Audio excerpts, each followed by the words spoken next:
आधार card biometric धोखाधड़ी मामले में दो आरोपी को 5 साल की सजा और 2.5 लाख रुपये का जुर्माना की सजा सुनाई है।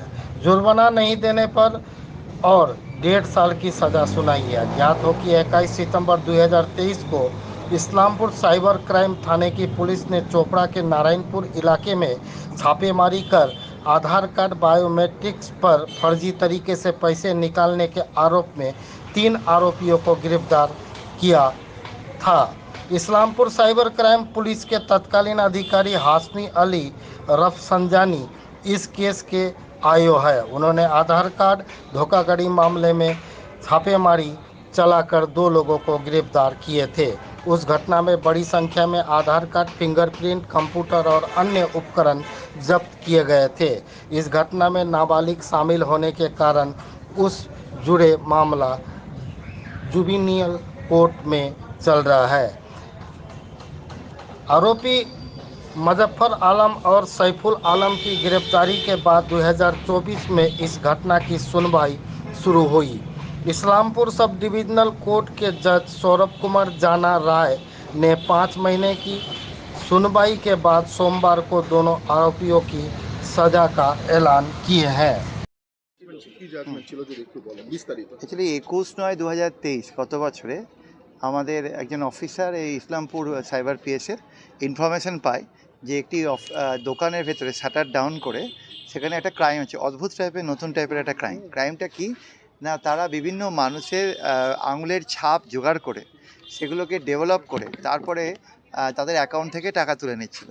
তো যখন ওদেরকে অ্যারেস্ট করা হলো তখন দেখা গেল যে মানে অদ্ভুত রকমের ভয়ঙ্কর জিনিসপত্র পাওয়া গেল, যেমন ধরুন বিভিন্ন রকমের কেমিক্যাল পাওয়া গেল, সফটওয়্যার পাওয়া গেল, কম্পিউটার পাওয়া গেল, মোবাইল পাওয়া গেল।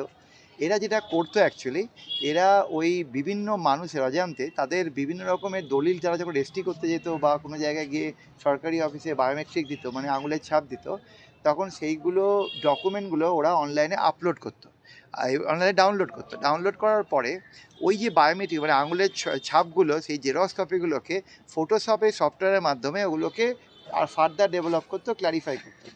করার পর তারপর ওর উপরে বিভিন্ন কেমিক্যালগুলো দিয়ে, পলিমার জাতীয় কেমিক্যাল দিয়ে ওই আঙুলের ছাপটাকে পুরো জীবন্ত মানুষের মতো পলিভিনাইল কার্ডবোর্ড তৈরি করতো, মানে একটা পলিমার সিট তৈরি করতো, যার দুদিকে এই আঙুলের ছাপটা পরিষ্কার উঠে যেত। এবার ওরা করতো কি, আধার নাম্বার আর এই আঙুলের ছাপটা দিয়ে আধার পে বা বিভিন্ন রকমের যে পে অ্যাকাউন্টগুলো রয়েছে, যেখানে আধার দিয়ে আমরা ব্যাঙ্ক অ্যাকাউন্ট তৈরি করি বা লগ ইন করতে পারি, সেগুলোর মাধ্যমে ওরা বিভিন্ন ব্যাঙ্ক অ্যাকাউন্টে ঢুকে যেত এবং অজান্তে, মানুষের অজান্তে, এবং তারপর সেখান থেকে টাকা উইথড্র করে নিত।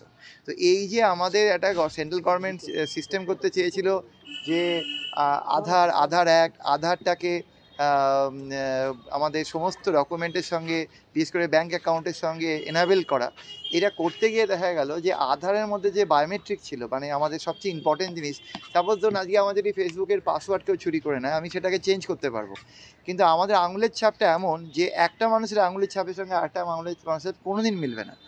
একটা গোটা মানুষের আঙুলের ছাপ, এরকম এরা সারা ওয়েস্ট বেঙ্গলের আমাদের যে সমস্ত কোর্টে ভিকটিমরা এসছে, একজন এসছে নর্থ বেঙ্গল থেকে, শিলিগুড়ি থেকে, একজন এসছে আমাদের মুর্শিদাবাদ থেকে, একজন এসছে আমাদের ব্যারাকপুর মানে ঘোলা সোদপুর কাছ থেকে, ভারতবর্ষের বিভিন্ন প্রান্ত থেকে আমাদের কাছে, বিভিন্ন পশ্চিমবাংলার বিভিন্ন প্রান্ত থেকে আমাদের ভিকটিম এসছে। এবং সবচেয়ে ইম্পর্টেন্ট এবং ইন্টারেস্টিং জিনিস হলো যে ফরেন্সিক এক্সপার্টের সামনে ওই কিভাবে ওরা ক্রাইমটা করে একটা আঙুলের ছাপকে ডেভেলপ করে অ্যাপের মধ্যে বসিয়ে টাকা তুলতো, সেইটা পুরোপুরিভাবে রিকনস্ট্রাকশন করে দেখানো হয়েছে এক্সপার্টকে দিয়ে, ওই কেমিক্যালগুলো ব্যবহার করে, ওই বায়োমেট্রিক দিয়ে। এবং এছাড়াও যে সমস্ত বায়োমেট্রিক বা আঙুলের ছাপ পাওয়া গেছিলো, সেগুলো পাঠানো হয়েছিল আমাদের ফিঙ্গারপ্রিন্ট এক্সপার্টকে। ফিঙ্গারপ্রিন্ট এক্সপার্টের সেক্ষেত্রে ভিকটিমের সঙ্গে আঙুলের ছাপ মিল পেয়ে গেছে, অর্থাৎ যে ভিকটিমগুলো টাকা বেরিয়ে গেছে, এই মামলায় এসছে, সাক্ষী দিয়ে গেছে, তাদেরই আঙুলের ছাপ আসামির কাছ থেকে, তাদের কাছ থেকে আঙুলের ছাপ এবং আধার নাম্বারটা পাওয়া গেছে। কী সাজা হলো এদের? বিভিন্ন রকমের সাজা হলো, তার মধ্যে ম্যাক্সিমাম সাজা হলো 5 বছর এবং 2 লক্ষ টাকা এদের ফাইন হলো। অনাদায়ে আরও এদের প্রায় 1.5 বছরের মতো জেল হয়। কয়জন আছে এখানে? আমাদের 2জন আসামি আছে যাদের এগেনস্টে হলো। আর যখন এই রেডটা করে তখন ওখানে আরেকজন জুবিনাইল ছিল, যার জুবিনাইল বোর্ডে ট্রায়াল হচ্ছে, মুজাফফর আলম এবং শফিউল আলম বলে 2জনের এগেনস্টে আজকে তাদেরকে কনভিক্ট করে বিভিন্ন সেকশনে 5 বছর 2 বছর করে দেওয়া হয়েছে, যেহেতু কনকারেন্টলি চলবে তাই ম্যাক্সিমাম পানিশমেন্ট হলো 5 বছর। নামগুলো জানা যাবে? নামগুলো এদের নাম হচ্ছে মুজাফফর আলম এবং সাফিউল আলম, এরা চোপড়া এলাকা। এই ইনসিডেন্টটা চোপড়া সাব ডিভিশন। এরাই মাস্টার মাইন্ড ছিল, তাই তো? অ্যাকচুয়ালি আমরা যা এভিডেন্সে পেয়েছি এরাই কাজগুলো করছিল, এরাই মাস্টার। আর কেউ যুক্ত থাকতে পারে? আমাদের এর মধ্যে আমরা এভিডেন্স আর কিছু পাইনি যে আর কেউ থাকতে পারে। গোটা ট্রায়ালটা আমাদের হলো 22 জন সাক্ষীকে আমরা নিয়ে এসেছি, পশ্চিমবাংলার বিভিন্ন প্রান্ত থেকে এক্সপার্টরা এসেছেন। তাতে যেটা দেখা গেছে যে এদেরকে রেড হ্যান্ডেড ধরা হয়েছে, মানে ক্রাইম করাকালীন, এবং এদের কাছ থেকে যে সমস্ত কেমিক্যাল, আমি আবার রিপিট করছি, যে সমস্ত কেমিক্যাল, যে সমস্ত সফটওয়্যার বা ডকুমেন্ট পাওয়া গেছে, এগুলো ডাইরেক্টলি। আর একটা সবচেয়ে ইন্টারেস্টিং জিনিস যেটা আমি বলতে ভুলে গেছি, সেটা হচ্ছে এই যখন ক্রাইমগুলো করতে এদের প্রত্যেকের মোবাইলের মধ্যে জিপিএস এমুলেটর বলে একটা সফটওয়্যার পাওয়া গেছে। এই জিপিএস এমুলেটরের কাজ হচ্ছে এদের লোকেশনগুলোকে চেঞ্জ করে দেওয়া।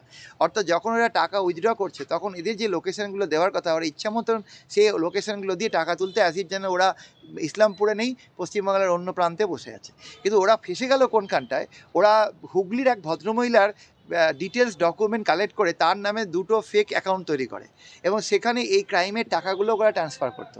কিন্তু টাকা ট্রান্সফার করার সময় ওরা জিপিএস এমুলেটরটা অ্যাক্টিভেট করতে ভুলে যায়, যার ফলে ওদের এক্স্যাক্ট লোকেশন, ওদের পিওতে ওদের দোকান যেখানে ওরা কাজটা করছিল সেখানটা আইডেন্টিফাই। পুরো পশ্চিমবাংলায় কি এরকম নজির রয়েছে যে চোপড়ার যে এই যে দুজন ধরা পড়েছে, এরকম কেউ এর আগে কোনোদিন ঘটনা? পশ্চিমবাংলায় তো নেই, ভারতবর্ষেও আছে কিনা আমি জানি না, কারণ আধার এনেবল পেমেন্ট সিস্টেম যখন এই ক্রাইম সারা ভারতবর্ষে হচ্ছিল, আরবিআই বা এরা যখন সব অ্যান্সারেবল হয়ে গেছিলো সেন্ট্রাল গভর্নমেন্ট, সেই সময় আপনারা দেখেছেন অনেকের কাছ থেকে অ্যাকাউন্ট থেকে টাকা বেরিয়ে যেত এবং সেই সময় ভারতবর্ষের বিভিন্ন প্রান্তে কেস হয়েছে, কিন্তু ট্রায়াল কমপ্লিট হয়ে পানিশমেন্ট, আমার মনে হয় এটা ভারতবর্ষে প্রথম। বলছি বিভাসবাবু, আরেকটা বিষয়, যে আপনি হুগলির কথা বললেন, তাহলে সমগ্র বাংলা জুড়েই এই র্যাকেটটা তৈরি একদম সাউথ বেঙ্গল, মানে প্রত্যন্ত ব্যারাকপুর কমিশনারেটের ঘোলা সোদপুর এলাকা থেকে আরম্ভ করে দার্জিলিং পর্যন্ত আমরা ভিকটিম পেয়েছি। বিচারক কে ছিল আজকে?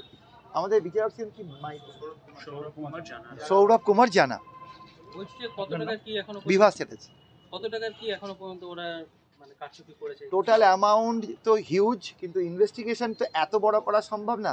ওটাকে যেভাবে যারা এগিয়ে এসছে সাক্ষী দিতে, সবাই আসতে চায়নি যারা, কারণ এদের অ্যামাউন্টটা কম ছিল, 5,000 থেকে 15,000 থেকে 20,000, কিন্তু এরা একটা অ্যাপে এক দিনে 1 লক্ষ টাকার মতো ট্রানজ্যাকশন করতে পারে। মানে এবারে বুঝতে পারছেন যদি 1 বছর ধরে এই ক্রাইমটা ওরা করে থাকে, কত টাকা এর মাধ্যমে ট্রানজ্যাকশন আছে। আপনার নামটা যদি? বিভাস চ্যাটার্জি, এই মামলাটা স্পেশাল পাবলিক প্রসিকিউটর। আমাদের শেষ হলো 5 মাসের মধ্যে, 5 মান্থসের মধ্যে ট্রায়ালটা কমপ্লিট হলো। 2023 কোন মাসে এই ঘটনা? সেপ্টেম্বরে কেসটা স্টার্ট হয়েছিল, তারপরে চার্জ ফ্রেম করে ট্রায়াল শুরু হয়েছিল 2024-এ এবং মামলাটা শেষ হলো 5 মাসে। Thank you.